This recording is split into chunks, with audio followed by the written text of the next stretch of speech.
going on, y'all? Welcome to Meat Cranium Barbecue and Review. Today, I'm going back to the Weber Kettle, and if you see in the background right there is the Expert Grill. Well, the Expert Grill is gonna watch the Weber Kettles and see what a real kettle acts like. It's kind of its punishment. It has to watch its two older brothers there. But what I got for you today is when I did those Juicy Lucy burgers, I had a big, huge rib roast, and I cut 2-inch thick ribeye steaks off of that rib roast. And so this is going to be kind of a fun video, and what I'm going to do is I'm going to sear it two different ways. I'm going to sear one, and I'm going to be reverse searing these, but one is going to be getting seared one of my favorite ways to sear steak, which is caveman style on bare lump coal. The other way is going to be, and I've had a lot of requests for this, y'all. I've had a lot of requests for people telling me I should sear steak on one of these, on a chimney.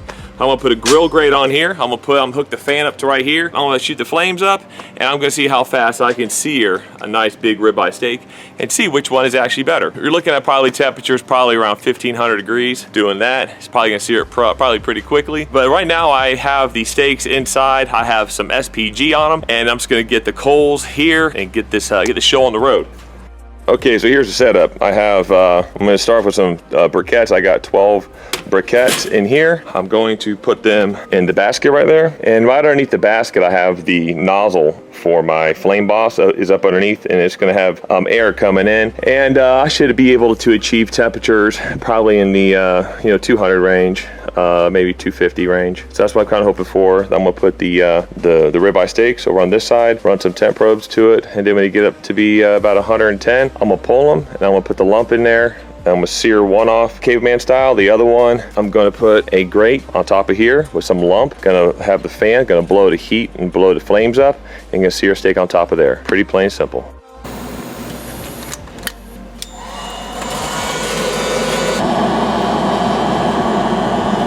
All right, so I went ahead and I changed my mind. I know, shocker. I went ahead and hooked up the flame boss because it already has a meat probe there, and I want to try to keep that temperature about 225, so that's what I'm going to do. I was thinking about actually getting another PID controller for the Expert Grill. What do y'all think? If I can actually get all those, the air draft issue taken care of, if I get a PID controller, that might actually solve everything. So what do y'all think? Let me know. Let's wait for the temperature to come up. I'm going to get these steaks on.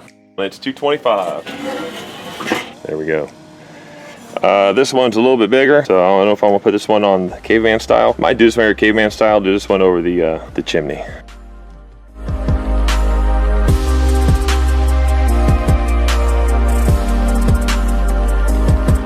When it hits 80 degrees, I'm gonna flip them over. Hey, Expert Grill, do you see what a real kettle's like? Do you see? The side shelf doesn't even fit on you. The Barbecue Dragon side shelf can't even fit on you either. What am I gonna do with you, huh? What? That is what a real kettle looks like. That's what a real kettle looks like. Good old Weber. You're a dusty Weber, but it's okay. You're still reliable. All right, just got the alert that the steaks just hit 80 degrees. But I'm gonna check the temp of this one too, because I only have one temp.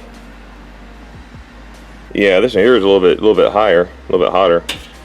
Just fluff it up a little bit. Put this back on. And then I'm gonna be pulling it when it gets about 100 degrees. I'm gonna start. I've got this ready to go. This is gonna be for the caveman steak. I'm gonna light it with my electric fire starter right there, and then right there I have ready to sear on top of the chimney of insanity. Right there, got that ready set up.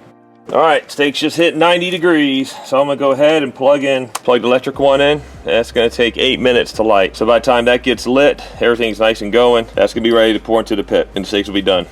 All right, so another thing I'm not gonna do is I'm not gonna dry off the steaks. If whatever is accumulated liquid is accumulated on top of the meat, I'm just gonna leave it there, because if it's 1500 degrees, whatever's on there should pretty much evaporate pretty quickly. So you should still get a good sear regardless. So that's kind of my theory, and it's kind of a theory I've been wanting to test. Do you really have to dry off a steak before you sear it? Is it really necessary? Well, I'm gonna test that out too. All right, I got a lighter cube in this one. So let's go and get that lit.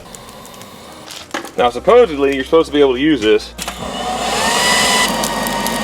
All right, just waiting for all the stuff to clear out and get a nice clear flame. The one to right here, let's see, where's it? Right here. Then the caveman one is ready to go.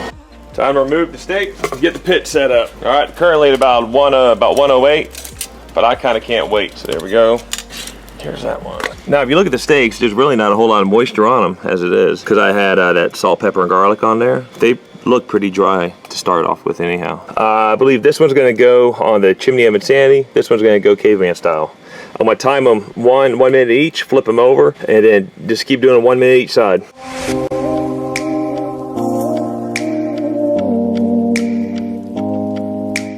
All right, so I've decided to go with the small one on the Chimney of Insanity.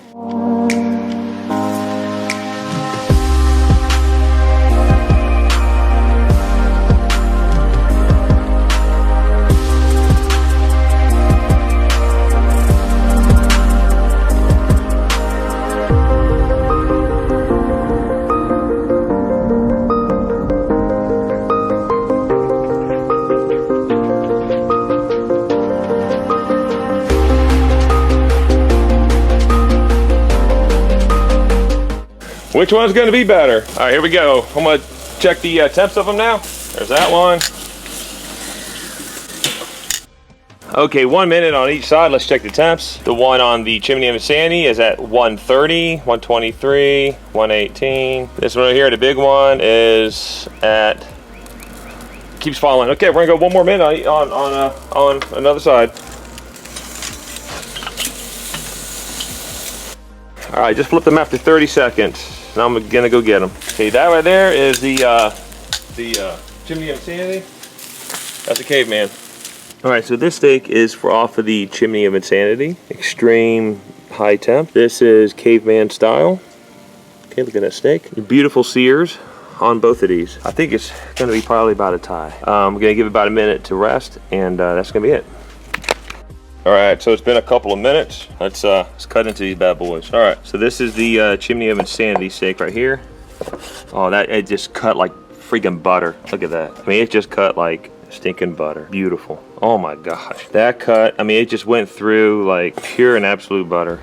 That'll be the taste here. Now let these rest for approximately 5 minutes. Zoom in on this one. And this is the Caveman style steak right here. Caveman. Look at that, it just cut like butter. Beautiful. Look at that, beautiful medium rare, just how I like it. Cut a piece off of that.